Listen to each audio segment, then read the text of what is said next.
Já, nú ætlum við aðeins að fá að heyra, já, við getum kallað bara sögu úr daglega lífinu. Hingað komin Hafdís Huld Eyfeld Håkansson. Já. Velkomin. Takk. Herðu, þú hefur verið að skrifa svolítið á Facebook. Já. Og senda svona skilaboð út af stöðu dóttur þinnar. Já. Sem heitir Svanhvít Edda Jónsson. Já. Og fjölfölluð stúlka. Mjög. Hún hérna bæði spastisk fyrir neða mitti og með þroska á við 2 ára barn. Já. Og þetta snýst það að faðir hennar, barnsfaðir þinn, féll frá. Já, fyrir árið síðan. Já, henni hlotnaðist arfur. 1. júní á síðasta ári. Já, og dóttir þinn hlotnaðist arfur. Já. En þá settur svona fjárhirslumaður. Skipaður. Já, það skipaður lögfræðingur sem að ég fæ að vita og hef samband við, sem heitir Elva Óskvíum og hún tjáir mér það með sko öskrum og látum bara og dónaskap að hún taki fyrir þetta 500.000 á ári. Að halda utanum eitthvað... Að gera ekki neitt, það þarf ekki að halda utanum neitt því að hún ekki með neina reikninga eða neina umsýslu. Þannig að hún fær líklega örorkubætur frá ríkinu sem að fara bara til heimilisins þar sem hún býr og það séð hana þar. Já. Og hún með einhverja smá peninga réttis fyrir það persónulega hluti. Einmitt. Þannig það ekki að sjá að lögfræðingurinn muni þurfa að gera neitt við þetta fé. Nei, þetta engin ástæða til þess.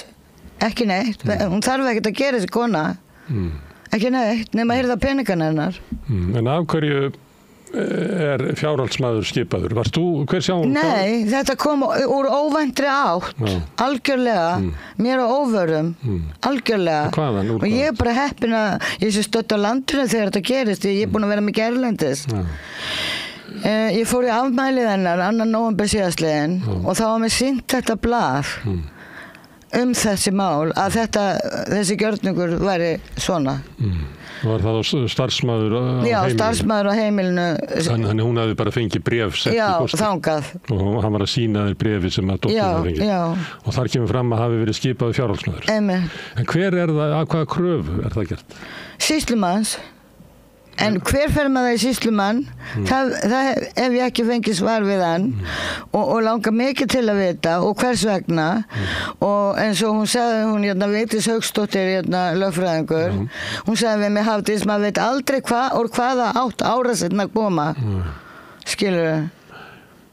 En hver var fjárhaldsmaður dóttur þinnar áður en að þetta gerðist? Sko, sambýlið hefur séð hennar mál og ég hef treyst þeim og ég hef haft 100% leyfi til þess að fylgjast með hennar málum þar. En ég hef ekkert ég hef bara treyst þeim. Ég veit ekkert lengur hverjum ég á að treysta. En hún með bankareikning? Það lítur að vera. Já, þannig að þú veist ekki. Ég bara treyst heimilinu fyrir þessu. En Svanhvít, hún mikið fötluð. Já. Ertu til að segja mér aðeins frá því? Í sambandi við af hverju, hvernig... Já, þú segir mér aðeins sögu hennar þegar hún fæðist. Hún fæðist 2. nóvember 1975.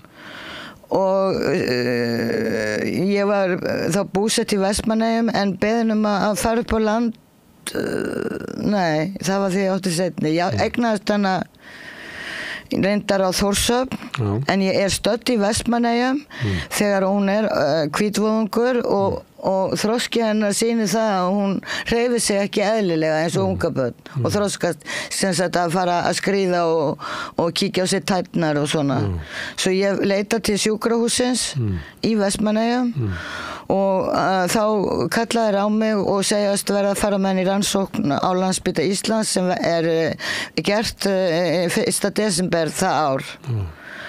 Nú, hún lögðin á barnadeild Landspítalans og þegar ég kem þangað í heimsókn einn daginn að heimsækja hana þá situr hún inn í svona leikherbyggi með einhvers konar starfsmanni sem að fylla við fæturnar hennar og tærnar hennar og segir svona við mig, skildi hún hafa tilfinningar hérna og skildi hún hafa tilfinningar þarna og ég verð svolítið hissa og forvið og segi, býtu, hvað meinarðu? segi ég. Af hverju? Skildi hún einhvern tíma að geta gengið, segir hún. Og ég segi, hvað í gangi? Hvað ekki, læknirinn búin að segja þetta, segir hún. Og ég segi, nei, ég veit bara ekki neitt. Og þá segir hún er stífluð með spastísk fyrir neðan mitti. Og ég segi, og hvað meira? Og já, hún er með gat í heilanum og við vitum ekki hvernig þroskinn mun verða. En kom þér þetta algjörlega óvart? Þetta kom mér algjörlega óvart. Það er gagvart þér að þá leit hún út fyrir að vera, eins og kallað er, venjulegt barn. Hún leit alveg eðlilega út. Já. Hún gerir það svo sem ennþá. Og fæðingin var eðlileg. Já. Hún gerir það svo sem ennþá, hún lítur eðlilega út. Ég meina, bara... það sést ekki á henni, en samt hún er bara engill sem hefur aldrei getað hugsað óhreina hugsun eða en hún var gert neinu meitt. Hún var þitt fyrsta barn. Hún var þitt fyrsta barn. Já, hún er fyrsta barnið mitt og þá er ég 19 ára gömul. 20 er það sem að ég fæ þessa greiningu á hana. En hún er það veik að það þarf að hugsa hana allan sólarhringinn af þroskaþjálfum og lesa í hennar þarfir og annast hennar þarfir. Og hún er búin að vera á svona stofnunum síðan 16 ára. En hvar var hún fram að 16 ára? Þá var hún hjá mér og Hulda Bjarnadóttir, fósturamma mín, Sálug, blessu sér minningarnar, sem var í Alþýðubandalaginu. Hún hjálpaði mig mikið með hana og barðist mikið með mér fyrir hennar þörfum meðan hún var á lífi. En hvaða aðstoð fenguð þið til þess að vera með hana á heimilinu? Við fengum eiginlega enga aðstoð, sko. Ég þurfti að vera með barnapíur og á meðan ég var að vinna, skilurðu. Var að vinna þá vaktavinnu og ég þurfti bara að hafa barnapíu, skilurðu, á meðan ég var á vöktum og svo var hún bara í sem sagt svona vissan hluta dagsins, skilurðu. Þannig að ég þurfti að brúa bilið. En svona sambandi við svona tæki því að þú þarf líklega að baða hana og svona svo stækkar hún og er orðin úlingur og þá er erfitt að bógra við baðkarrið og fyrst ykkur aðs. Já, og hún hafði ekki einu sinni vita og þú veist, ég meina þegar hún er farin að maka saur eða upp á vegg, skilur á mótni til, kannski klukkan 7 á mótni og ég á leið í vinnu. Já, en fyrst ykkur svona aðstoð þá var það náttúrulega rosalega erfitt. Já, en fyrst ykkur aðstoð við amma og fekk einhverja smá aðstoð meðan hún var að hjálpa mér, en það var nú ekki mikið. En svo fór hún, sko, það var reynt Kópavogshæli mjög stött því það gekk ekki. Af hverju ekki? Hentaði henni ekki, var ekki gott fyrir hana á þeim tíma. Fannstu þá að henni leið ekki vel þar? Já, það kom strax í ljós að henni fór aftur. Það var reynt hérna upp í Mosfellsbæ, hvað heitir það? Skálatún. Skálatún, já. Og hérna við verðum að taka hana þaðan líka. Þú veist, okkur fannst það henni ekki fara heldur fram þar. En þegar hún var heima, þú fannst hvort henni leið vel að illa? Já, sjálfsögð, hún gefur það til kynna. Alveg eins og hver annar manneskja og hefur hún tilfinningar, sko. Og þið reyndu að svara því og búa henni til gott heimili? Þið reyndu að svara því hvernig henni leið og búið henni gott heimili? Já, að sjálfsögðu. En það er mikið álag að vera með svona fjölfalla barn inn á heimilinu. Það er enginn sem getur staðið því. Nei, hún á systur, eða ekki? Jú, hún er á 9 börn svo sem hún hefur nú nóg að gera. En þegar hún var, það er oft þannig að hin systkinin, að þau náttúrulega kannski missa svona athygli að því að það er svo mikið umstangi kringum fjölfatlaða barnið. Ég skal segja þér eitt í sambandi við þetta. Ég var einmitt spurð að því hvort þetta hefði haft áhrif á heilbrigðu stelpuna mína. En það var svo skrítið að það gerði það ekki. Hún ólst bara upp við þetta, skilurðu, og þetta var bara lífið, skilurðu. Þetta var bara raunveruleikinn. Þannig að hún átti mjög gott með að skilja þetta og að skilja hvað ég meina. En svo þegar fjölfatlaða barni verður 16 ára en núna 18 ára þegar það verður lögráða, þá breytist svolítið svona afstaða þjónustu. Já, þá náttúrulega er hún við lögráðisaldur allt aðra önnur lög sem gilda. Já. Þannig að það breytist ansi mikið og þá hef ég í rauninni ekki sama rétt yfir henni, ef þú skilur hvað ég á við. En er það ekki svolítið skrítið því að eins og þú segir að hún hafi svona þroska við 2 ára, að allt í henni verði sagt að barnið þitt, að því að verður 17 ára, eða 18 ára, að þá sé það ekki barn lengur, þótt að þú veitir að hún er ennþá barn og verður alltaf. Já, hún er bara barn.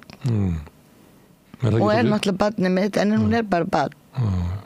En er það ekki skrítið að ríkisvaldið? Það er ofboðslega erfitt að þegar sagt er við mig kannski, nei, þú mátt þetta ekki, það er bannað samkvæmt lögum að gera þetta og segja þetta og gera þetta fyrir þig, vegna þess að hún er meira en 18 ára.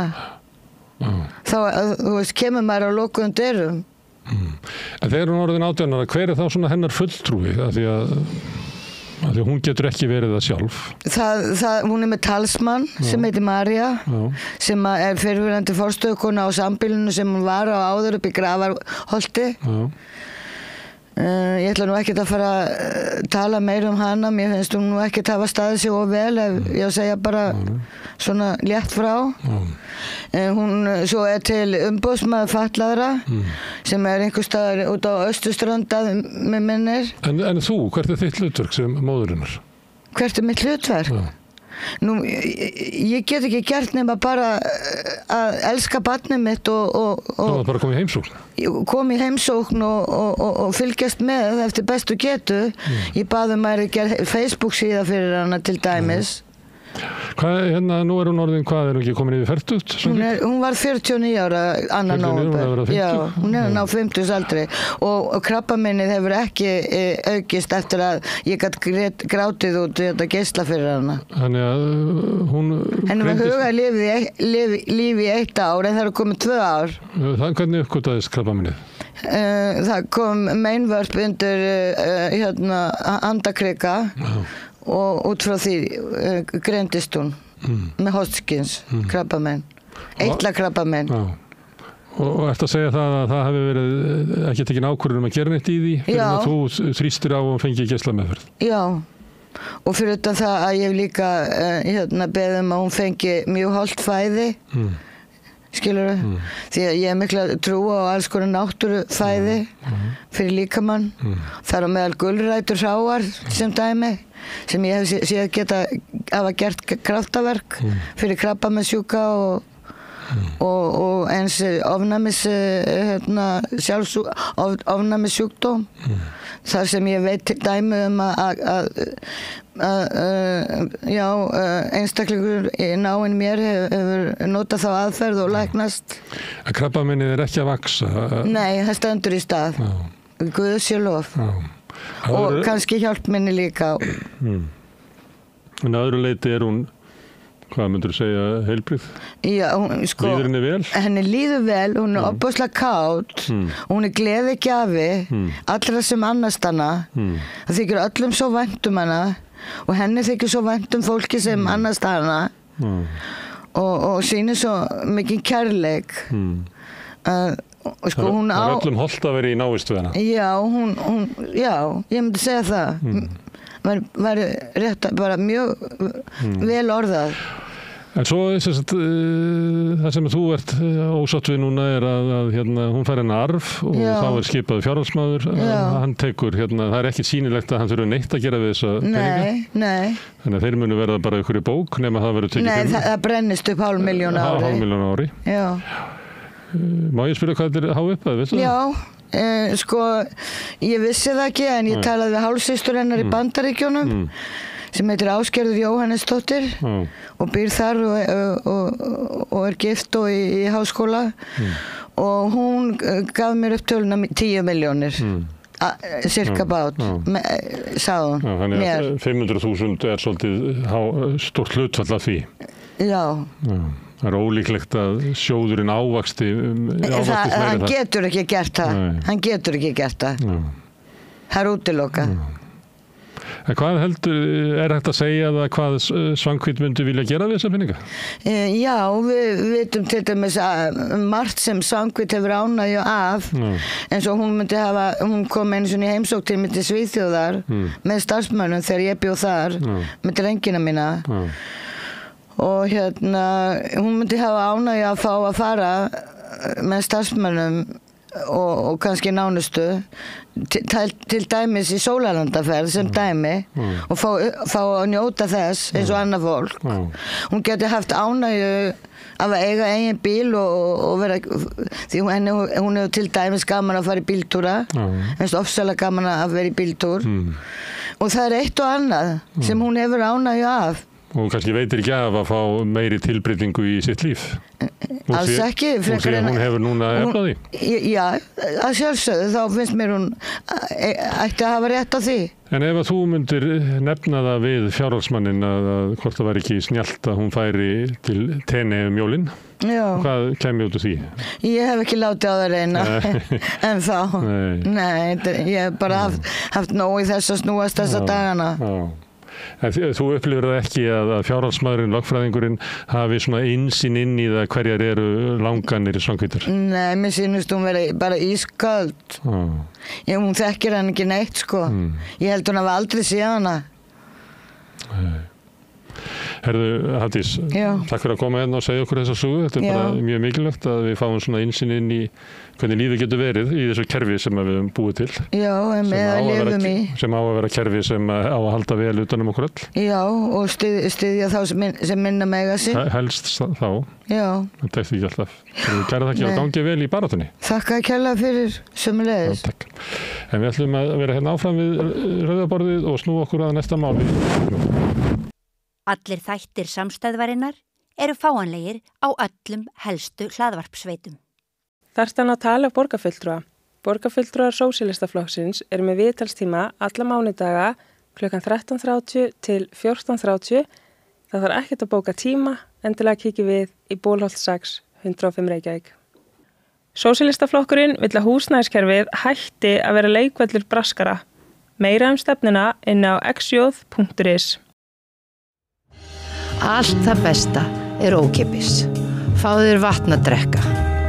Samstöðin þar sem manneskjurnar koma saman. Allir þættir samstæðvarinnar eru á YouTube. Með því að ganga í leigjendasamtökin styður þú baráttu leigjenda. Leigjendasamtökin eru fyrir öll þau sem vilja vinna að réttlæti og öryggi á húsnæðismarkaði. Leigjendasamtökin.is. Segðu það á Samstöðinni. Samstöðin er í eigu hlustenda, áhorfenda og lesenda. Sláist í hópinn og gerist áskrifendur.